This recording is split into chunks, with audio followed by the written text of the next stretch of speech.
sociales. Desde Caracas, Santiago Martínez.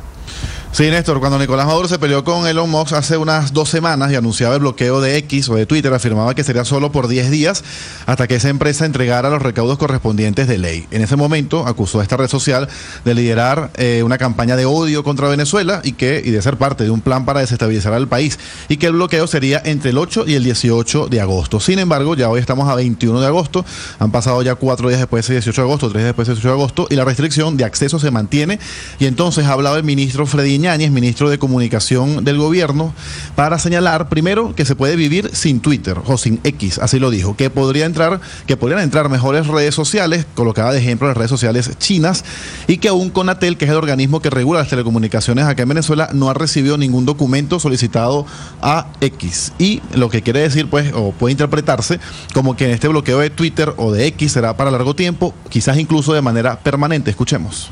Lo que corresponde es que esta empresa, así como lo hacen otros países, presente su junta directiva. Este es mi representante allá en Venezuela. Ese responsable acepta las leyes venezolanas. Eso es lo que corresponde. ¿Qué ha pasado? Todavía estamos esperando que ellos se hagan cargo. Venezuela puede vivir sin X, se lo garantizo. Y yo creo que lo que va a pasar en Venezuela es que van a empezar a entrar nuevas redes sociales. Ahí escuchábamos, Néstor, a Freddy Yáñez, el ministro de Comunicación y Cultura del gobierno de Nicolás Maduro. Él, te repito, dice que se puede vivir sin X acá en Venezuela, pues lo cual pues da a entender o puede interpretarse como que ese bloqueo será permanente. En este momento, para poder acceder acá en Venezuela a Twitter, hay que usar un VPN que saca la localización del teléfono, de la computadora, y la coloca en otro lugar, en otro país, y de esa manera uno puede acceder y tuitear o colocar un post en X. Recordemos que además también este tema de las redes sociales también ha sido un tema hacia TikTok y hacia Instagram, aunque hasta ahora no se han tomado ningún tipo de medidas, pero se esperan que en el Parlamento en las próximas semanas se discutan varias leyes que regulen las redes sociales, sobre todo el contenido dentro de las redes sociales. Néstor. Que usar VPN quiere decir es lo que están utilizando María Corina y compañía todavía para utilizar por algún resquicio lo que se puede de Twitter o de X, Santiago, ¿no? Sí, ellos y yo y nosotros y cualquiera que quiera acceder a Twitter acá dentro de Venezuela tiene que usar un VPN que lo que hace es colocar otra localización hacia la red social. Es una forma anónima. Hacerle trampa a Twitter, poner una dirección le cambia diferente. la IP y lo que hace es desorientar a la persona que puede estar rastreando para que no encuentre su ubicación exacta. Si usted quiere decir que está en España, pues dice que está en España y obviamente no aplica el bloqueo de las redes sociales. Ahora, el régimen de Nicolás Maduro también ha bloqueado varias aplicaciones de VPN, hay que decirlo, ha intentado evitar esa ventanita que también existe para la información libre en Venezuela. Ahora, de esto, Felipe, ni una sola palabra del presidente Gustavo Petro, que es tan activo en Twitter. Quiero decir, bloquearon la tribuna del presidente Petro, y el presidente Petro de eso no dice absolutamente nada. De la dictadura en Venezuela, que encarcela, que persigue, que cierra medios de comunicación. Porque sacó una foto de cuando las protestas sociales, que estaba la policía en la calle. Entonces el presidente Petro dice, de manera que aquí Duque sacaba a la policía a la calle a reprimir a los jóvenes, pero entonces Maduro no puede hacer lo mismo. El presidente de Colombia tiene la insólita teoría de que allá no hay dictadura y de que aquí sí hay dictadura. Que el gobierno de Iván Duque fue una dictadura y el de Maduro no. El de Maduro no. Pues eso es lo que da a entender con su mensaje en Twitter. Pero lo más triste es que Maduro se va quedando, Néstor. Es decir, cada vez se queda más, se queda más. Se va quedando con la mirada esta complaciente de algunas personas que tienen principios solamente cuando conviene. 8 de la mañana, 4 minutos.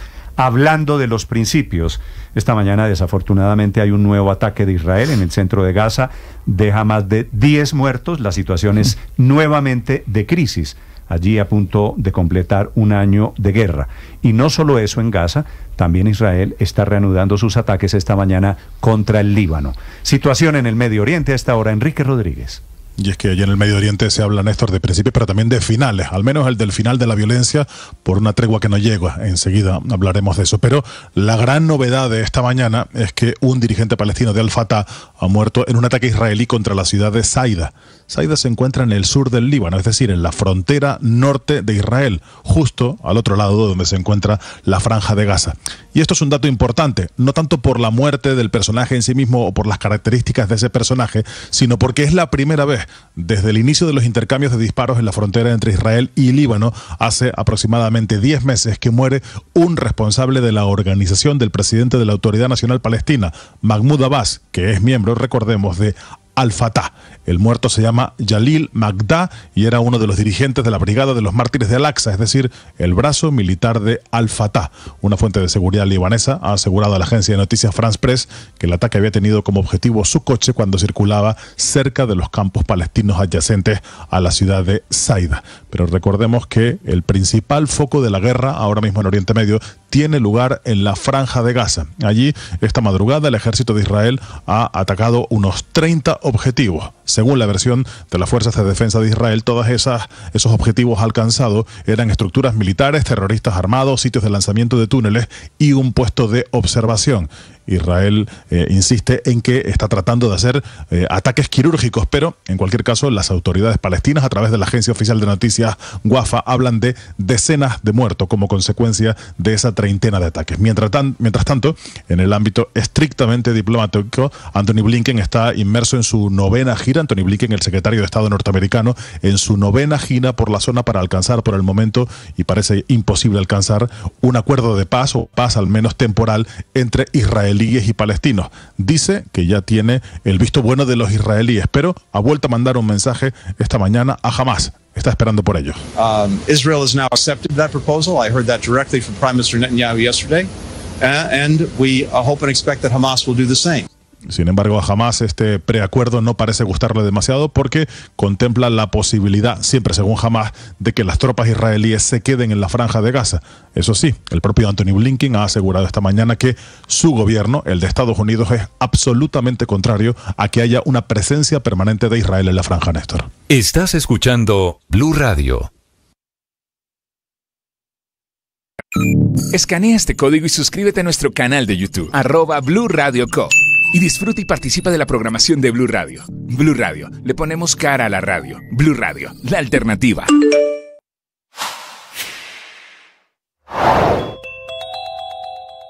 El presidente del Congreso, Efraín Cepeda, la parálisis por la falta de recursos es tal que no se ha podido garantizar el presupuesto para el canal del Congreso y para el área de publicación de proyectos de ley. Que no nos traten seguramente como una entidad del gobierno, sino como una rama independiente del poder público que hoy está paralizada por falta de recursos. Por su parte, el presidente de la Cámara, Jaime Raúl Salamanca, respondió a que la situación en esta corporación es similar a la del Senado y que la deuda asciende a cerca de 3.500 millones de pesos. Los recursos correspondientes a la segunda mesa, que es el presupuesto que se toma para asesores en distintas áreas de la Cámara de Representantes, no se ha girado un solo peso.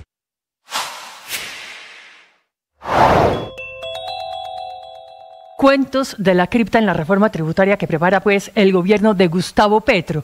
Tras el desmentido ayer del ministro de Hacienda Ricardo Bonilla sobre un supuesto 5 por mil a las transacciones financieras en la próxima reforma tributaria o ley de financiamiento, a fin de tapar un tremendo faltante de caja de 12 billones de pesos que le faltan al presupuesto del próximo año, cuyo ambiente para la discusión en el Congreso está difícil, como quedó claro ayer en Comisión Cuarta del Senado, porque viene desfinanciado y coge ingresos para respaldar los gastos e inversiones por 523 billones de pesos.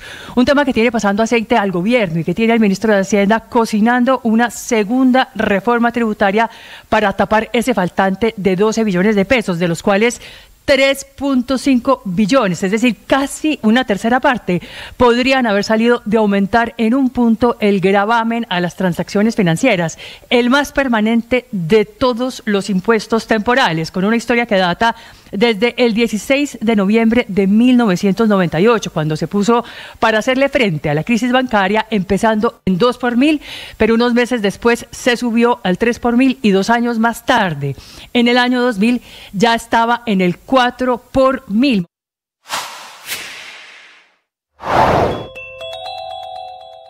Terminó la reunión del presidente Petro con los bancos. La idea es discutir sobre la polémica de las inversiones forzosas. Los bancos están con la idea de poner 50 billones de pesos para prestar a una tasa competitiva para el plan de reactivación que quiere el gobierno y a los sectores que quiere el gobierno, que son básicamente turismo, vivienda y lo que llama el presidente Petro las economías populares. En eso están, no se pudieron poner de acuerdo porque tienen que afinar detalles sobre tasas de interés y sobre cómo van a prestar esa plata. Si llegara a haber acuerdo, y la segunda reunión será la semana entrante, se evitaría el gobierno presentar el proyecto tan controvertido de inversiones forzosas.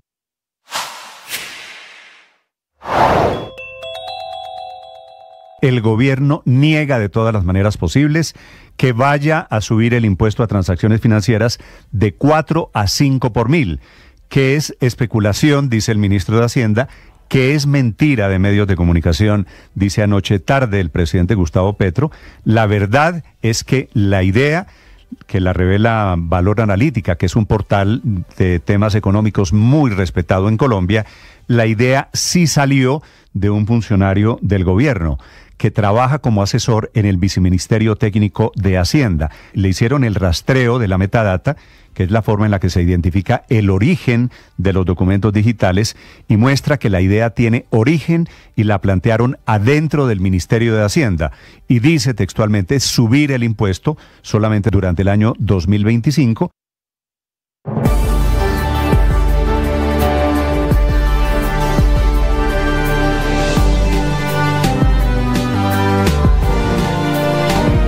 Actualidad económica con la apertura de los mercados a las 8 de la mañana, 12 minutos. Un dólar que en las últimas jornadas se ha estabilizado alrededor de los 4.000 pesos, después de que hace un par de semanas alcanzó a superar los 4.200 pesos cuando entraron en modo pánico los mercados internacionales por unos temas relacionados con Estados Unidos. Pues desde ahí el dólar retrocedió rápidamente y paró por ahí en niveles cercanos a los 4.000 pesos. Hoy sube 4 pesos, 4.015 es la cotización promedio para el dólar. En el mundo muy estable frente a las principales monedas, apenas cayendo el dólar 0,03%. El petróleo de referencia Brent sube 0,36%, se ubica en $77.48 por barril. Los mercados de acciones suben en Europa a esta hora en promedio 0,63%, es decir, mercados muy tranquilos en el mundo entero. En Colombia reporta la firma consultora Radar que en julio de este año los colombianos gastamos en nuestro diario vivir 97,1 billones de pesos. Ese fue el gasto de los hogares colombianos y presenta una caída este indicador del 2,04%. De todas formas, aunque hay reactivación en algunos sectores, pues el gasto de los hogares sigue un poco afectado por el bajo crecimiento económico y también en parte por las altas tasas de interés en la economía. Escanea este código y suscríbete a nuestro canal de YouTube, @Blue Radio Co. Y disfruta y participa de la programación de Blue Radio. Blue Radio, le ponemos cara a la radio. Blue Radio, la alternativa. Hoy juegas de titular. Eres la 10.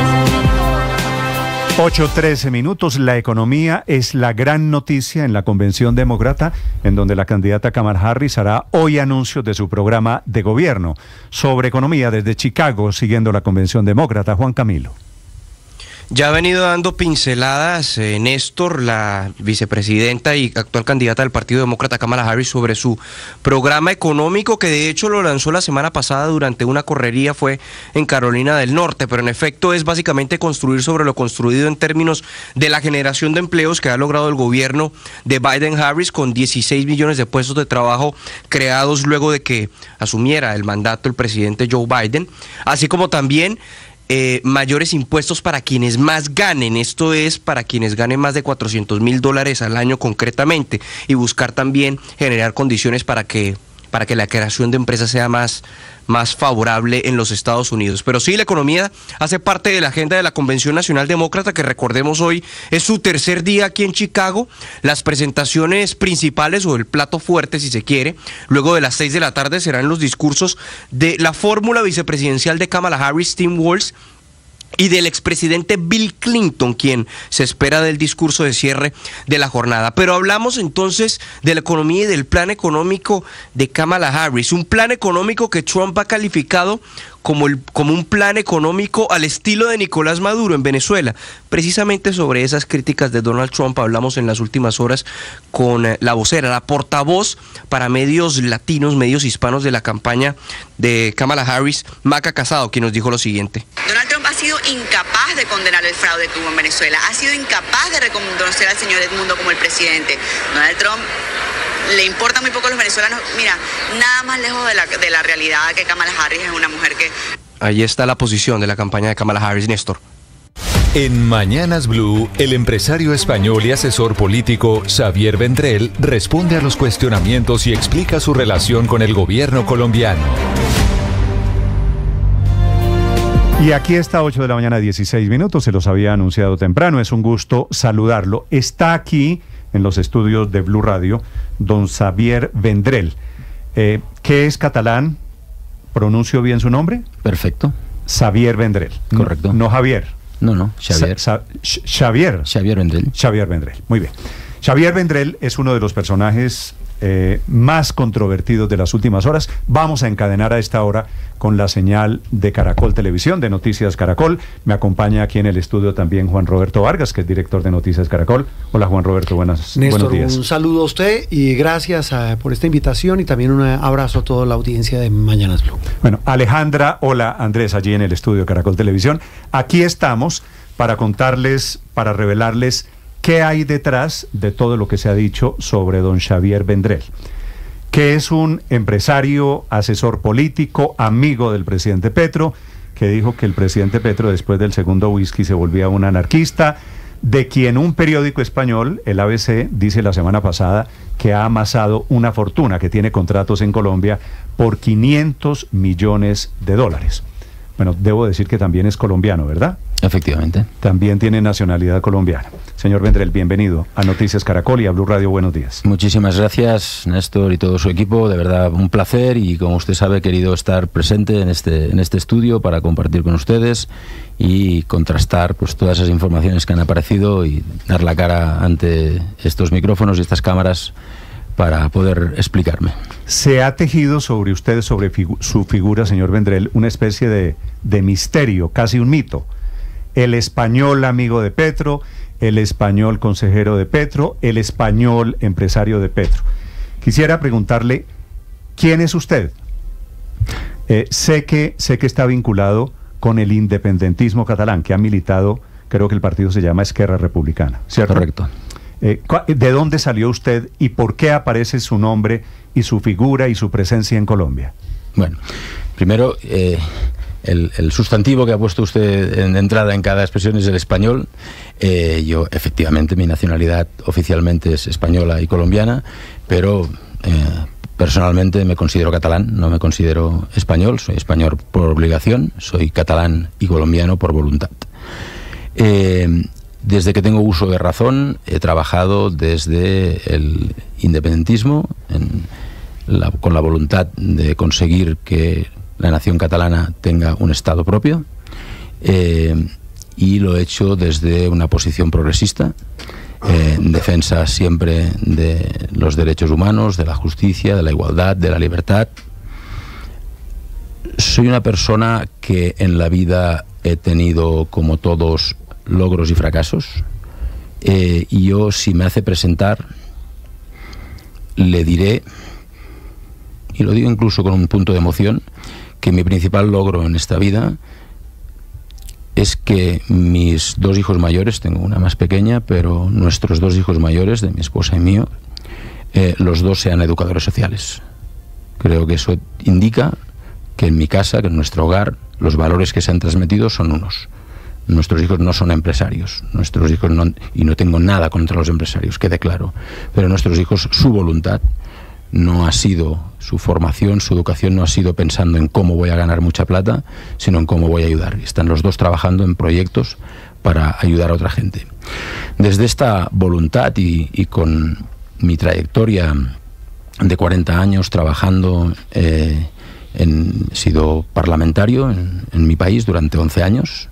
Desde el Parlamento de Cataluña he trabajado y he participado en la redacción de muchas leyes, pero hay una, y lo pueden preguntar a cualquier parlamentario que viviese esa época, hay una que lleva mi sello, en la que estuve 5 años luchando hasta que conseguí sacarla para adelante, que es la creación de la Oficina Antifraude. Para mí esto ha sido otro de los grandes objetivos en mi lucha, y por tanto encontrarme inmiscuido en todas estas acusaciones para mí es doloroso, pero por eso estoy acá, para desmentirlo. De hecho, a nivel de judicatura se ha ido desmintiendo. Tenía 6 causas abiertas que han ido cayendo una detrás de otra, queda una abierta, y por tanto a nivel judicial he tenido varios procesos abiertos, pero en 58 años de vida no tengo una sola condena por nada, después de que me hayan perseguido por tierra, mar y aire, porque he acusado y he perseguido la corrupción en mi país, y he luchado por unas ideas que van en contra del poder de España, porque en España hay un poder más allá del poder político, que es el poder jurídico y el poder policial, donde está incrustada la extrema derecha. El franquismo sigue ahí instalado, y los apellidos que hay en las cabeceras de los principales organismos jurídicos y policiales tienen que ver con los que fueron los padres y los que manejaron el franquismo durante 40 años en España. Y a pesar de que me han perseguido por tierra, mar y aire, nunca ha habido una sola sentencia en contra mía. Señor Vendrell, usted lo veo emocionado, me dice, se emociona decir, uno de mis grandes logros es que mis hijos sean educadores, no empresarios. Y casi lo están viendo televidentes, lo están viendo en las redes sociales, transmitimos en el canal de YouTube, casi hasta las lágrimas. Si a usted lo emociona tanto que sus hijos no sean empresarios, ¿usted por qué es empresario y está haciendo negocios en Colombia? A ver, en primer lugar, he querido dejar claro que no tengo nada en contra de los empresarios, y, o sea, no es que no sean empresarios, sino que su voluntad, que su gran preocupación, que su leitmotiv en la vida no haya sido ganar plata, sino ayudar a los otros. Y yo fui durante muchos años político, y desde mi tarea política también intenté ayudar a los otros. Hubo un momento en política cuando, si eres honesto, cuando tú acabas una trayectoria en tu partido, difícilmente puedes seguir en política, y por tanto tienes que plantearte ¿para qué sirvo yo? Y esto me pasó a mí a finales del 2010. Tuvimos una derrota electoral, entendí que las personas que habíamos liderado ese proyecto político durante unos años se había acabado nuestra etapa, y dejé la política y me planteé ¿para qué servía yo?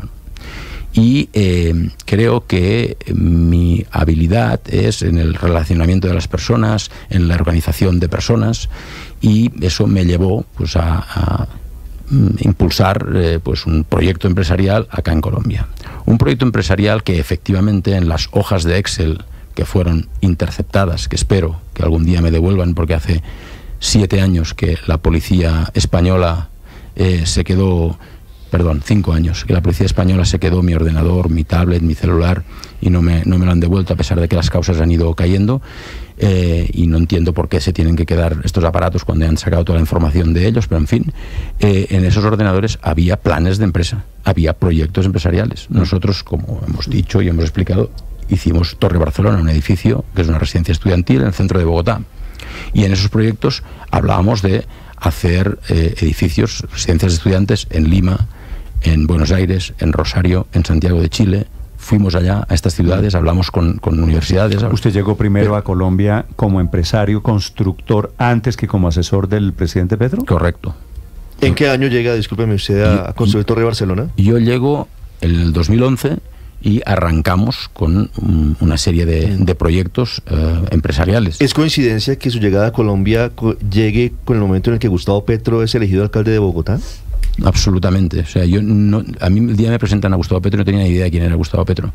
Yo no tenía ninguna vinculación con la política. ¿Hubo modificaciones en el POT para hacer Torre Barcelona en Bogotá? No, en absoluto, para nada. ¿Torre Barcelona, a propósito, terminó bien? Sí. ¿Y está funcionando bien? Sí, está funcionando bien, pero en cualquier caso, yo hoy tampoco tengo vinculación con ese proyecto, yo no soy gestor de ese proyecto, pero sí, funcionó bien en el sentido de que se terminó la construcción, se pagó a todo el mundo. Evidentemente, para mí terminar bien, si ustedes miran en esos Excels la proyección de lo que teníamos que ganar, era mucho más de lo que terminamos ganando. ¿Por qué? Porque pensábamos construir en 3 años y nos demoramos 8. Empezamos el 2012 y la inauguramos el 2020. Además la inauguramos en enero de 2020 y en marzo de 2020 comenzó la pandemia, se cerraron las universidades y empezó ya con pérdidas. Pero son cosas que pasan en el mundo empresarial, ¿no? Estoy intentando presentarle a los oyentes y a los televidentes quién es Xavier Vendrell. Entonces usted llega a Colombia después de ser derrotado electoralmente en Cataluña. Se le sale su lado empresarial, de constructor, levanta Torre Barcelona y conoce, siendo alcalde de Bogotá, a Gustavo Petro.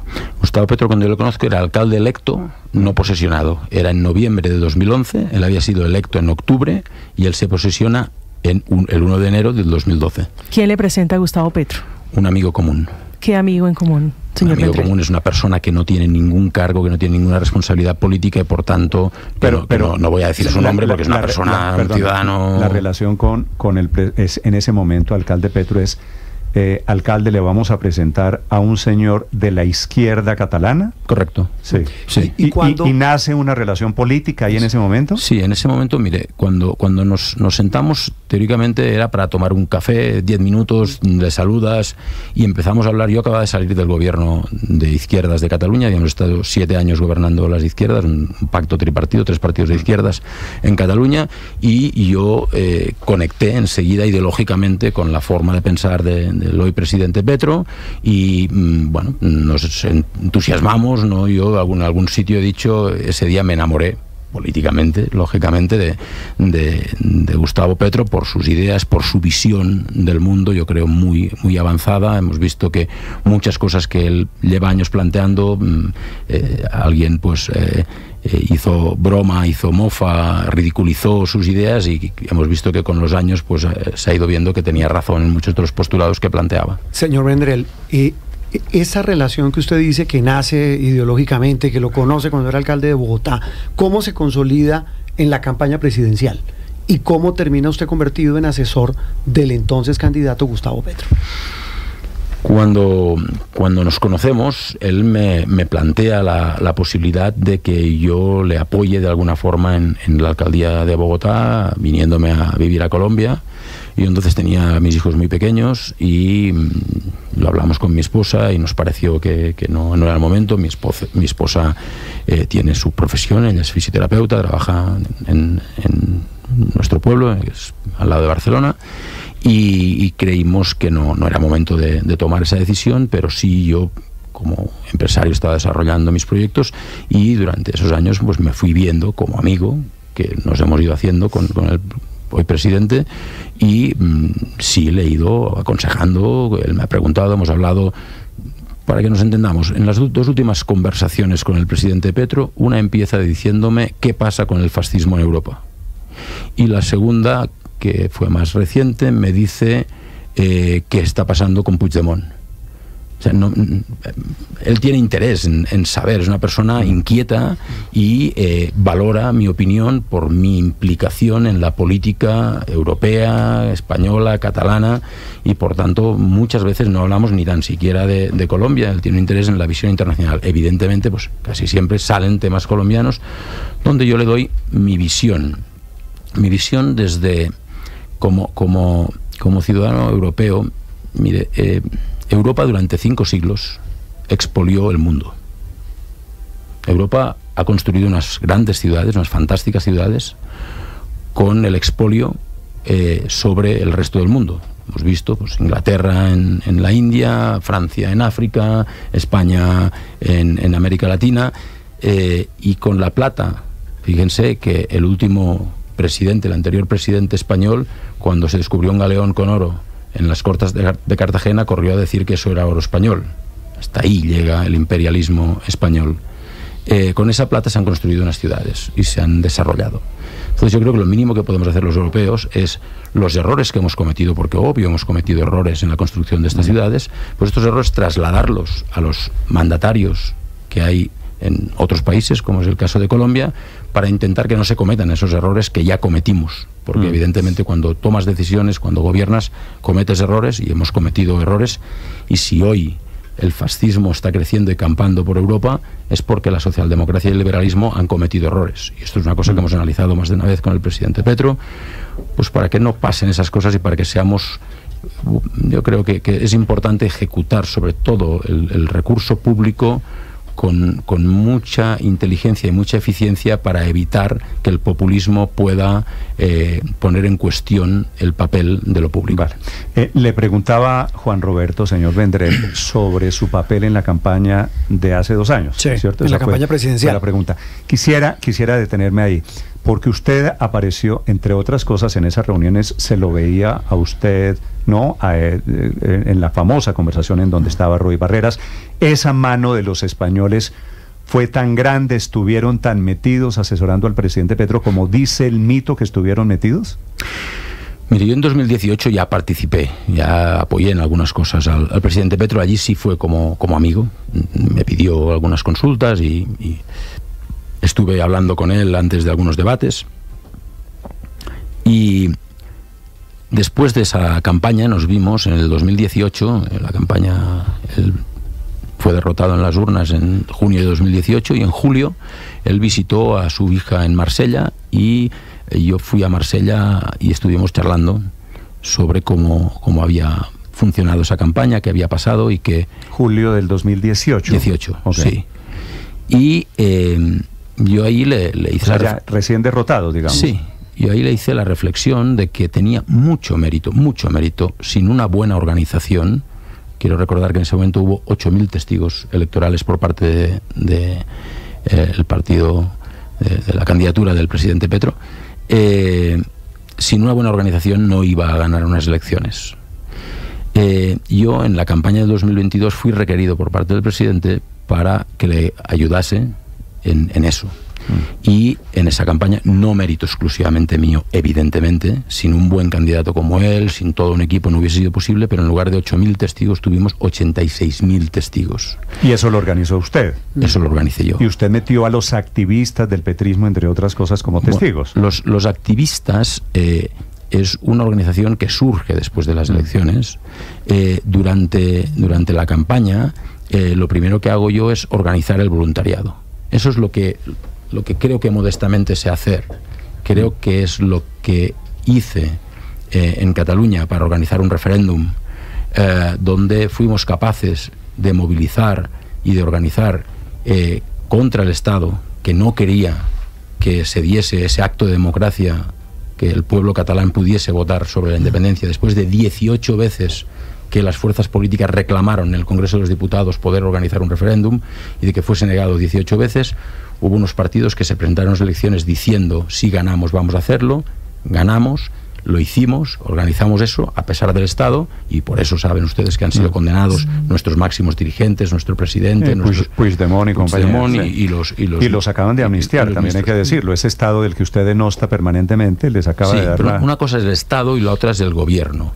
O sea, allí lo que estamos viendo, esa presión jurídico-política para tumbar, o sea, cuando me atacan a mí, atacan a Puigdemont y atacan al independentismo, es para poner en jaque al presidente Pedro Sánchez. Pero hablemos de Colombia, porque yo obviamente respeto y aprendo de su mirada de España, pero me interesa más el tema de Colombia, pues, por razones que usted podrá entender. Me estaba diciendo, para seguir con el hilo, entonces usted llega, me estaba haciendo referencia al diálogo del presidente en Marsella, en el sur de Francia, 2018, y el presidente entonces lo llama en el 2022 para que organice eso de lo que usted se quejó. Los testigos electorales. Usted coordina los testigos electorales. Usted coordina, 22. Y de eso le quería preguntar, ¿le pagaron a esos testigos electorales? No. ¿Cómo no? No se les pagó a los testigos electorales. A 1.000 de esos testigos electorales les pagaron. A algunos testigos electorales, no sé cuántos, porque yo nunca manejé. Bueno, entonces perdón, Juan Roberto, a algunos testigos electorales sí les pagaron. Sí, yo creo que algunos que tenían algunas responsabilidades concretas, pero insisto, yo nunca. ¿Y por qué esas cuentas? ¿Y por qué esas cuentas de algunos testigos electorales no aparecen reportadas oficialmente como gastos de campaña? Hay algunos testigos electorales que están pagados por algunas tareas concretas, no todos los testigos. Una cosa es un testigo que va un rato a una mesa electoral y otra cosa distinta es quien ¿Usted recuerda cuánto le pagaron a esos testigos, a los que le pagaron? No, porque yo le insisto, yo 70.000 pesos por el día, por ejemplo. Yo nunca, no me suena esa cifra para nada, pero nunca he manejado nada de plata de la campaña. Yo no toqué un peso en la campaña. Pero usted daba la instrucción, vamos a llevar a unas personas de testigos electorales, tenemos que llevar testigos electorales por miles como parte de la estrategia, y quién decidía si pagarles o a quién pagarle y a quién no. Mire, nosotros, como le decían, en esa conversación del 2018 tuvimos la sensación de que la falta de organización, si ustedes recuperan el debate que hubo entre el presidente Petro y el presidente Duque, hay un momento en que el presidente Petro le dice al presidente Duque: por favor, mire a cámara y prométale a los colombianos que usted no ha comprado un solo voto. El presidente Duque nunca responde eso. Nosotros no estoy acusando a nadie de nada porque no tengo ninguna prueba de nada, quede claro. Pero sí tuvimos la sensación de que en esas elecciones se compraron votos. Y nosotros teníamos la obsesión de que eso no volviese a pasar y no nos sucediera en estas elecciones. Sí, y por eso organizamos la estructura que organizamos. Mire, sobre este tema que le plantea Néstor, y recordemos que esa es una de las investigaciones en el Consejo Electoral, el del no pago a los, o el pago no registrado, presuntamente, en el 2022, ¿no? 2022, o pago disfrazado. O pago disfrazado. Pero hay un tema que es clave, señor Vendrell, y es que usted, el ABC de España, en el informe, y no solo el ABC, que retoma informes de la policía, lo señala usted. Usted dice, hay causas que no han prosperado contra mí en la justicia española, pero hablan de que usted organizaba manifestaciones, incluso las califican de agresivas, en Cataluña, por las convicciones que usted nos plantea. Pero, y fue procesado por terrorismo. Claro, en Colombia, usted en algún momento dado, en la campaña o ahora, está organizando esos colectivos, del cual muchos aquí en Colombia lo señalan a usted, de estarlo haciendo en universidades públicas del país. ¿Usted está organizando ese tipo de activismo parecido al que organizó en Cataluña? Fíjese en la perversión de las palabras del ABC, ¿no? Cuando se pretende asociar el independentismo catalán con violencia, con terrorismo, en Cataluña durante 10 años salieron millones de personas registrándose las marchas más grandes que han existido jamás en Europa sin un solo muerto. Ha habido momentos que se ha querido asociar esas movilizaciones con el estallido social en Colombia. Sí. El estallido social en Colombia. Bueno, ¿y sabe por qué se relacionaron? Bueno, en algunos casos lo vinculan como si yo tuviese alguna cosa que ver. Yo cuando hubo el estallido social en Colombia, yo no estaba en Colombia. Eso es bueno que lo aclare. ¿Usted tuvo algo que ver? Yo no estaba ni en Colombia. ¿Con el estallido social en Colombia? No estaba ni en Colombia. Yo lo leí en la prensa, el estallido social. No tuve absolutamente nada que ver en ningún momento, para nada, y pueden buscar mi vida. Y en la instrumentalización posterior de esos colectivos hacia la campaña. Voy ahí, vamos por partes. Es decir, ¿yo estoy haciendo lo mismo acá que en Cataluña? Sí. Organizar y movilizar pacíficamente personas para apoyar una causa que considero justa. En Cataluña, vuelvo a decir, en 10 años ni un solo muerto. Le llamábamos la revolución de las sonrisas. Cataluña, sí hay una cosa que todos los independentistas, desde el más de izquierdas al más de derechas, tenemos claro, es el rechazo a la violencia. Pero me da pena, señor Vendrell, pero lo que vimos en las imágenes de las manifestaciones en Cataluña no fue eso. O sea, ustedes no bloqueaban las vías de Barcelona al aeropuerto. Destruían almacenes. Es decir, lo que usted está contando no es cierto. Lo que se veía. Yo creo. Y eso no es perversión. Mire, yo he visto vídeos donde hablan de mis actividades y en el vídeo aparecen imágenes del estallido social en Colombia. No, estoy hablando de Cataluña. No, yo estoy hablando, yo le respondo a lo que a mí atañe. Yo pertenezco a un partido político desde hace más de 30 años, que es Esquerra Republicana, que ha rehusado siempre la violencia. A mí se me ha vinculado a una organización que se llama Tsunami Democrático, y después se ha querido vincular Tsunami Democrático a algunos momentos. A ver, las movilizaciones que hubo reconocidas por Tsunami Democrática, básicamente dos, que fue el corte de la autopista en la frontera entre España y Francia y la ocupación del aeropuerto, fueron movilizaciones absolutamente pacíficas que se dieron en el momento en que condenan a más de 100 años de cárcel a nuestros dirigentes, a las personas que nosotros habíamos votado y que habían ganado unas elecciones democráticamente porque organizaron un referéndum de independencia. En ningún momento por robar nada, por matar a nadie, por agredir a nadie.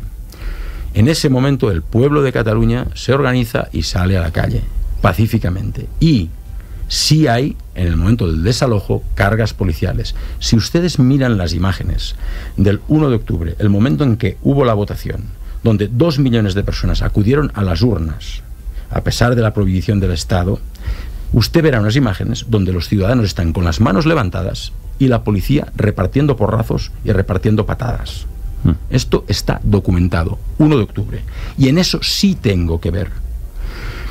En acciones posteriores a manifestaciones organizadas, hubo algunos grupos que sí quemaron unos contenedores. Esas son las imágenes a las que usted se refiere, que es cierto, que no fueron convocadas por ninguna organización en la que yo tenga nada que ver, y que si usted mira todos los mensajes que hay de esa organización con la que se me vincula, que es Tsunami Democrático, siempre en el momento en que se acaba la marcha pacífica y tranquila, cuando hay disturbios, se da la consigna de que todo el mundo para casa, no queremos que haya disturbios, porque nuestro gran aval delante de Europa es que nuestra protesta siempre ha sido pacífica y siempre ha buscado la democracia. ¿Qué de eso, señor Vendrell, trajo usted a Colombia? Pues justamente lo que le estaba diciendo, esta capacidad, sin ser soberbio y con toda humildad, pero la capacidad que pueda tener de organizar a personas, y es mi granito de arena que aporté en esa campaña, organizando a los testigos electorales, y que después sí formo parte de una organización básicamente juvenil. Activistas del Cambio son básicamente jóvenes, donde yo pues les doy consejos, les asesoro a nivel organizativo, a nivel de formación, pero que siempre, miren, yo sé que hay... ¿Usted los capacitó? ¿Los capacitó en qué? ¿Los formó en qué? No, pues en el tema, por ejemplo, de testigos electorales, pues en el rol que desarrolla un testigo electoral en una mesa electoral, simplemente. Y hoy en las universidades, señor Vendrell, lo que le preguntaba hace un rato. Mire, es tan absolutamente falso. O sea, yo he leído y he escuchado que se ha dicho de mí que estoy organizando células terroristas en las universidades. Yo no he pisado una universidad de Colombia en mi vida, excepto un día que vino el presidente de mi partido, que dio una charla, y fui a escuchar la charla que dio el presidente de mi partido. Yo no he ido para nada. Eso se lo dijo el expresidente Álvaro Uribe. ¿Cómo? Eso se lo dijo el expresidente Álvaro Uribe. El presidente Álvaro Uribe puede decir lo que él considere que tenga que decir, y yo le digo lo que yo he hecho, y que busque a alguien una imagen mía en una universidad, reunido en una universidad, hablando. Yo no conozco a ninguno de los miembros de las CSU que dicen que pertenecen a activistas. No conozco a ninguna de esas personas. Para poner ejemplos concretos, le requeriría su claridad. Lo de la Corte Suprema de Justicia este año, en febrero, eso que para mí y para los propios magistrados fue un asedio a la Corte Suprema de Justicia, movido por los activistas estos, lo que se llama activistas del cambio. ¿Su mano estaba detrás de eso? Yo estaba de vacaciones con mi familia esos días, supe que hubo un tuit de una persona que hablaba de eso, que automáticamente se le hizo retirar el tuit, pero esto lo supe a posteriori, supe por la tarde, pero yo ese día por la mañana, cuando estaba pasando todo eso, yo estaba de vacaciones con mi familia, absolutamente desconectado de esa movilización. Pero usted no tiene ninguna vinculación con ese grupo activistas por el cambio. Yo acabo de explicar la vinculación que tengo y no he dicho en ningún momento que no tenga ninguna vinculación. Acabo de explicarlo. Acabo de explicar que sí.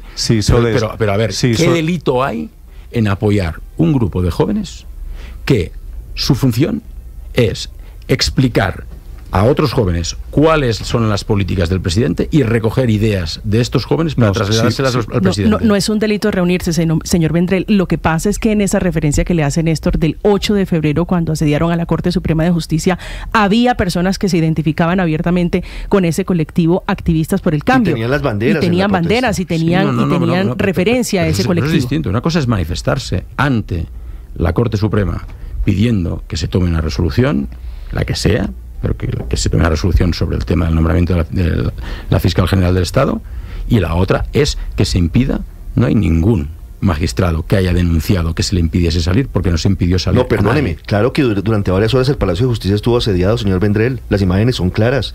Hubo agresiones a magistrados, señor Vendrell. Teniendo en cuenta que usted dice que usted acaba de decir que no estaba en Colombia para esa época, lo veo bien informado sobre los detalles de lo que pasó. No he dicho, primero, yo no he dicho que no estuviese en Colombia, he dicho que estaba de vacaciones. Segundo, es obvio que cuando a uno se le acusa públicamente de unas cosas que no ha hecho, me parece que es lógico que yo me informe y sepa qué ha pasado.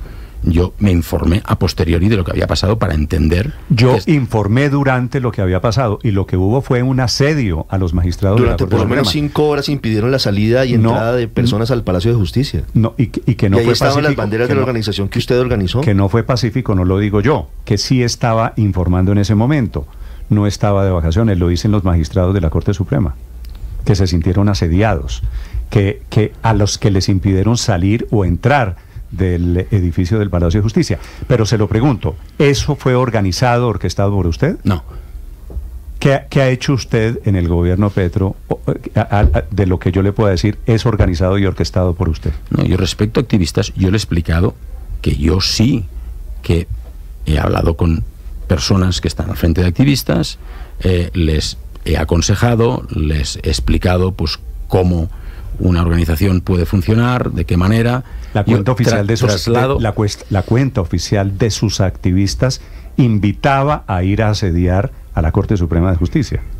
Invitaba, entiendo, a una... Yo no estoy en redes sociales y por tanto no sé exactamente lo que se decía, pero entiendo... Se lo puedo leer si lo tengo aquí guardado. O sea, seguimos en el Palacio de Justicia. Esta es la cuenta oficial de Activistas del Cambio. La consigna es simple: no salen los magistrados hasta que la Corte Suprema de Justicia elija la nueva fiscal. Nadie me sale, era la orden. Digo, este no es el tono de ese nivel de hostilidad en lo que se ha convertido esto de activistas. Esto es una situación anecdótica que hizo una persona y que automáticamente, y vuelvo a decir, lo sé porque después se me informó, porque pregunté, porque se me acusaba a mí de estar detrás de eso, pregunté qué ha pasado, me dijeron, una persona hizo ese tuit y inmediatamente cuando se vio se le hizo retirar inmediatamente ¿Quién les paga a esas personas de Activistas por el Cambio? Le vuelvo a decir, somos gente voluntaria, somos gente, a mí, o sea, yo tengo mi trabajo, yo trabajo en una fundación que se llama Campo Digno, que esta fundación se dedica a promover la actividad agroalimentaria. Hoy la solución, y creo que en eso toda la gente que quiere este país ha entendido, a pesar de que, vuelvo a decir, se ridiculizó al presidente cuando empezó con ese discurso. Yo creo que en este país todo el mundo, yo he hablado con empresarios que son personas próximas a la derecha, al uribismo, grandes empresarios, todo el mundo estamos de acuerdo que la solución de este país es el agro. Hay que poner millones de hectáreas a producir.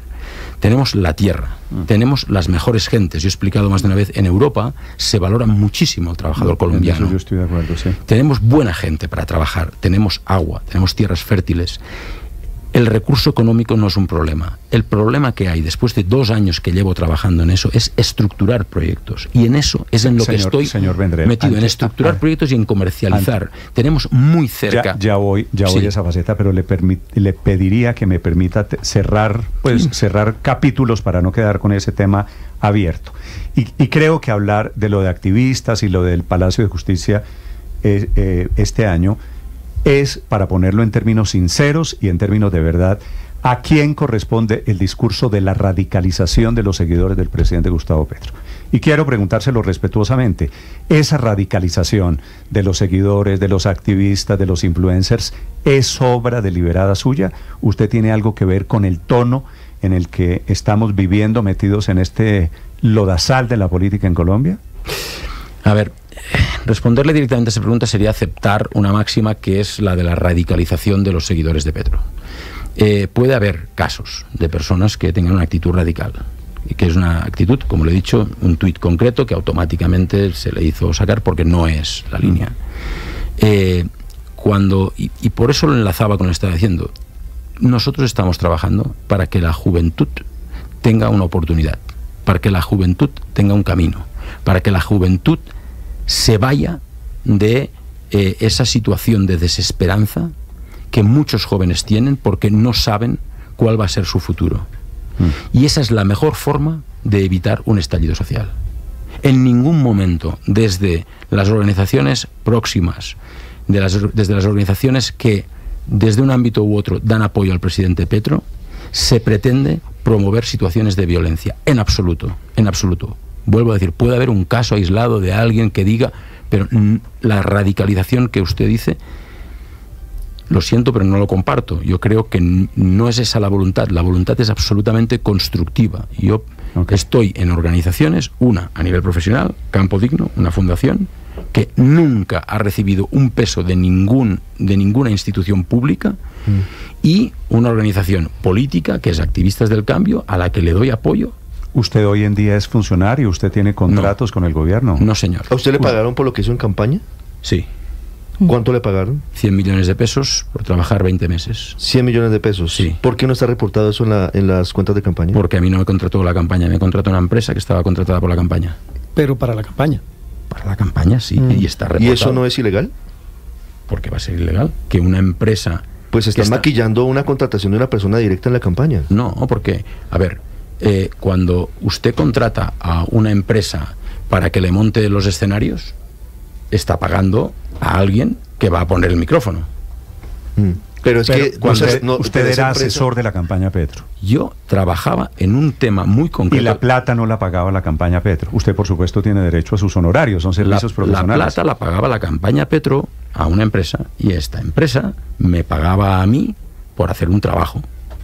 Está, es así de sencillo. Y alguien dice, ¿y esto por qué no lo has dicho antes? Pues porque no me lo ha preguntado. A mí me preguntaron en una entrevista, ¿usted trabajó en la campaña? Sí. ¿Usted cobró la campaña? Sí. Nadie me preguntó cómo cobré. ¿Qué empresa es? Me lo están preguntando por primera vez. ¿Cómo se llama esa empresa, señor Vendrell? Esta empresa, yo tengo un contrato de confidencialidad con la empresa, y yo no voy a decir en su momento, esta empresa, delante del Consejo Nacional Electoral, cuando dé sus explicaciones, ya informará y reportará de eso. Pero de verdad es que yo sé que hay un interés en explicar que esta campaña fue una campaña absolutamente ilegal, donde pero mire, primero, yo nunca toqué un peso. Segundo... No hay un interés en decir que la campaña fue ilegal. No digo por parte de ustedes. No digo por parte de ustedes. Pero quiero simplemente aclararle. Yo no he dicho, no sugeriría nunca que la campaña fue ilegal. Que haya habido irregularidades o ilegalidades o delitos alrededor de la campaña es otra cosa. Que sí creo, ¿y sabe quién lo dice? El hijo del presidente Gustavo Petro. Bueno, pero eso habrá que preguntarle al hijo del presidente Gustavo Petro. Yo no he tocado un peso. Para que nos desmontemos del tema, que también se lo oigo al presidente Petro, que es que se inventan que esta es una campaña ilegal y que el candidato es ilegal o ilegítimo. Nunca diría eso. De todas formas, yo no me gusta meterme en donde no me llaman, pero el hijo del presidente Petro, por lo que he escuchado en la prensa, estaba pidiendo una plata a nombre de la campaña que se quedaba él personalmente.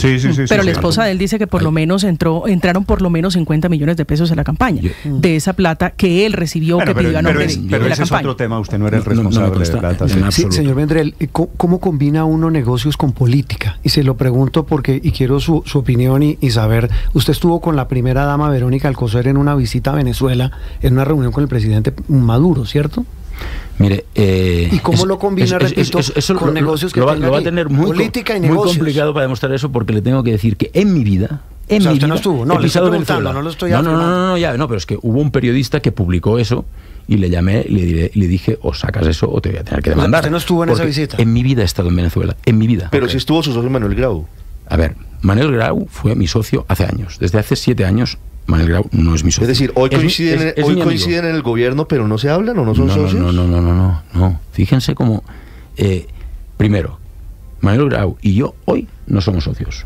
Segundo, fueron socios en Torre Barcelona. Manuel Grau y yo somos amigos. Sí. Somos amigos, yo no voy a renegar de mi amistad con Manuel Grau, pero eso no tiene nada que ver con los negocios que Manuel Grau pueda tener. Yo vivo de un sueldo que me paga una fundación, que se llama Campo Digno.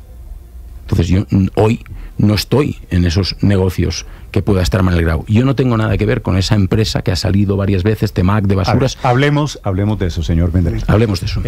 Ya pasamos más o menos por la campaña 2018-2022. Gana Petro en el 2022. Y se produce muy cerquita al triunfo. Apenas comienza el presidente Petro en agosto. yo creo que eso fue en el mismo mes de agosto, de septiembre, una cosa que se llamó en su momento la nacionalización express de unas personas españolas. Usted me corrige si cometo alguna imprecisión, el señor Grau, la señora Eva Ferrer. ¿De acuerdo? De hecho, fuimos la señora Eva Ferrer y yo, Manuel Grau fue bastante después. Ok, los nacionalizan, pues básicamente sin conocer Colombia, habían tenido una relación que usted ya explicó en Colombia. ¿Por qué se produjo esa nacionalidad? ¿Cuál era el afán de que ustedes tuvieran la ciudadanía colombiana? Mire, yo soy una persona que llevo 13 años, como les he explicado, desde el 2011 en Colombia. No soy alguien que llegué ayer y de pronto me nacionalizan. Este sistema se ha utilizado para deportistas, para artistas, se ha utilizado para mucha gente, pues sencillamente porque el gobierno de la nación ha decidido que era de su interés.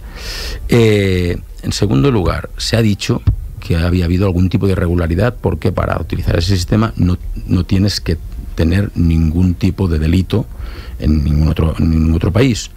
Yo en 58 años de mi vida, y a pesar de que me han perseguido por tierra, mar y aire y he intentado hacerme 1000 montajes, nunca he tenido una sentencia en contra mía, nunca, de nada, por ningún tipo de delito. Por tanto, se hizo una tramitación absolutamente legal y regular. Y regular, no irregular. Regular y legal. Regular y legal. Más fácil y más entendible. Por tanto, no hay un interés. Sí. Pero con palanca, digamos, como decimos, usted que lleva tanto tiempo en Colombia. Pero Ricardo, él tiene razón, lo han hecho todos los gobiernos con unas personas que son de sus afectos. Pero realmente el proceso en Colombia es muy engorroso. Obtener la nacionalidad colombiana es difícil. ¿A ustedes les nombraron algún asesor que les permitiera hacer esto como por entre un tubo? ¿Esto fue en 3 semanas? No sé que es tan fácil. Tuve que hacer muchísimos papeles y presentar muchísima documentación para poder hacer esa nacionalización, y la hice tal como se me indicó y de la forma absolutamente ¿Y por qué quería usted ser colombiano? Yo soy una persona que dudo que haya, seguro que hay alguno, pero muchos europeos, muchos no colombianos, que hayan vendido, que hayan explicado Colombia como la he explicado yo al mundo. Yo en el 2013 o 14 organicé una asociación, una cámara colombo-catalana, donde a los empresarios catalanes les animamos en actos públicos a venir a invertir a Colombia, porque llevo muchos años creyendo en este país, explicando las maravillas de este país. ¿En algún momento usted ha encontrado alguna incompatibilidad entre un pie suyo metido en la política y el otro pie metido en los negocios?